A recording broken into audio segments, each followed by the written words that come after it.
Sailing through Manchester on the Rochdale Canal towards its end at the Bridgewater Canal, we approach the Dale Street Basin, where we can see the junction with the Ashton Canal. Although the Rochdale was abandoned in the early 1950s up to this point, the last 9 locks were never closed, as the Ashton needed them to link it with the Bridgewater. The deal was that the Rochdale Canal Company wouldn't abandon the mile through Manchester until British Waterways abandoned the Ashton Canal, and this they never did. They restored it.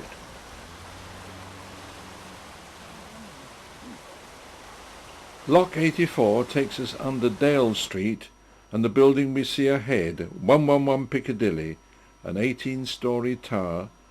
It spans the canal on a series of large piles and was built in 1963.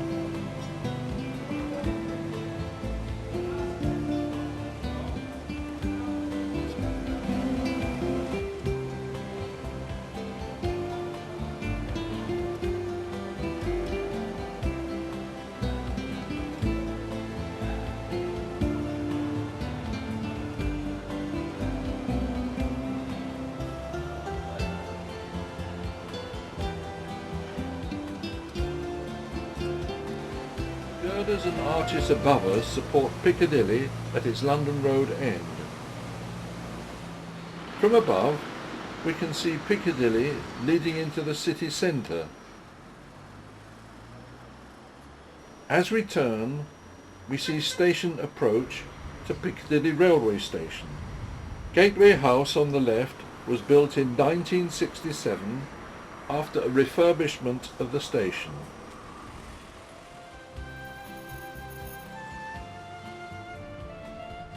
On the right are Minchell Street Courts, architect Thomas Worthington, built 1868 as the City Police and Sessions Courts. It later included the Crown Courts and was then extended in 1993 to include even more courts.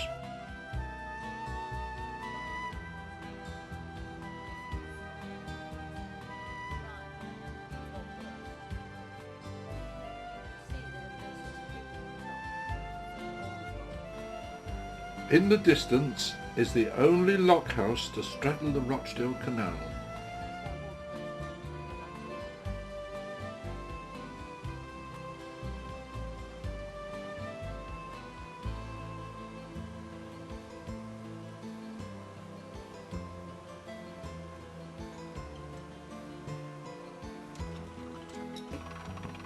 From Minchell Street we run alongside Canal Street.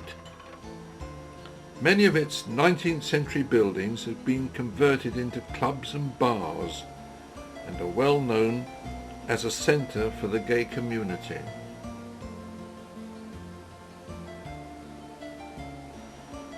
Leaving Lock 86, we pass under the Lock House and Chilton Street. At the end is UMIST, the successor to Manchester's Mechanics Institute.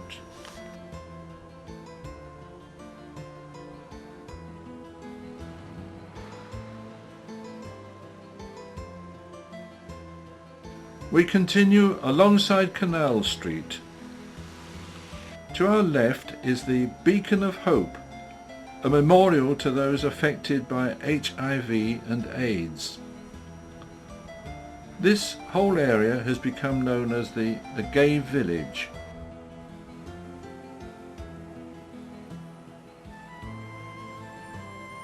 At Princess Street, the bridge over the canal still retains its separate footbridge, with a 19th century cast iron parapet. All along the street are fine examples of Victorian architecture. Built as commercial warehouses, many have now been converted to residential dwellings.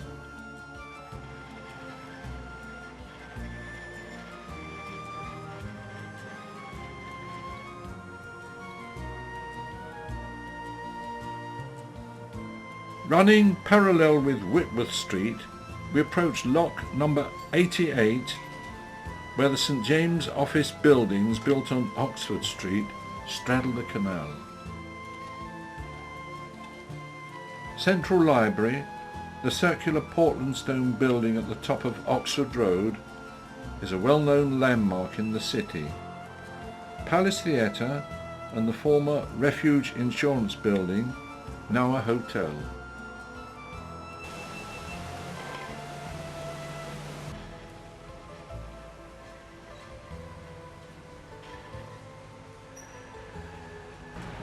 This barge has been specially designed to deal with litter and debris on the canal.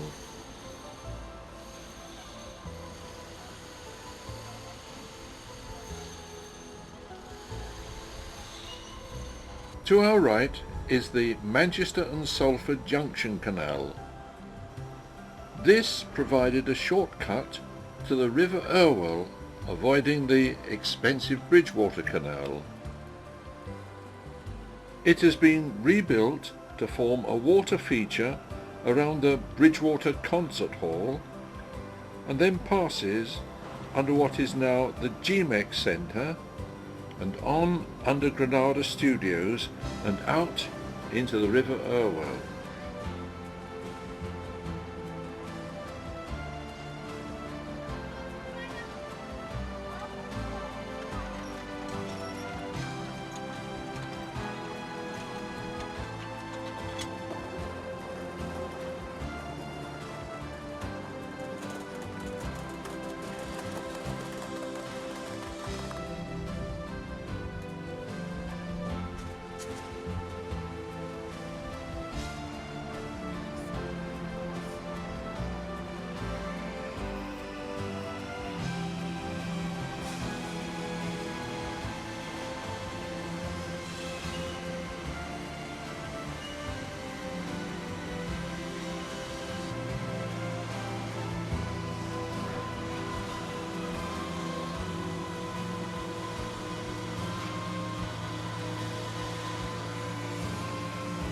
Lock 90, the Albion Lock, at 5'10", the shallowest in the Rochdale Canal. We run alongside the viaduct of the railway line into Central Station, built in the 1870s. Now a popular area of entertainment, the arches are home to bars and restaurants. We approach the tunnel keeper's house on Lock 91, called Tunnel because the canal ahead used to run underground. Steve Corbett tells us of one of the difficulties encountered by the horse-drawn barges. You're pulling a boat out of this lock with a horse. The horse is stood here, the boat's in the lock, you're going that way. Yeah. The horse could start walking, it's quite a heavy load to pull. What they used to do, they used to put a loop of rope over that one there, then it used to go back to the boat, to a pulley on the towing mast, and back to the horse. So then you've got a 2-to-1 advantage. Yes. So the horse finds it twice as easy to pull the boat out. The boat comes out. As the rope comes past there, it just comes straight off, which is why it's curved that way. Easy.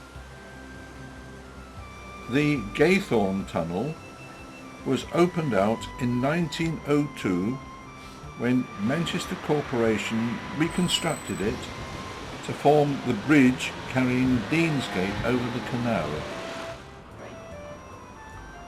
Entering into the Castlefield area, we have more views of the viaducts and pass under the skewed iron bridge of the 1840s railway.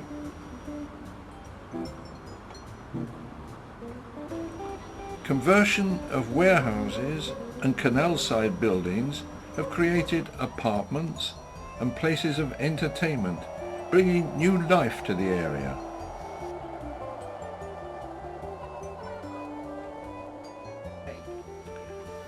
Duke's Lock 92 is the final lock on the Rochdale Canal. Passing under Castle Bridge, we finish our journey at the junction with the Bridgewater Canal and a glimpse at the busy Castlefield Basin.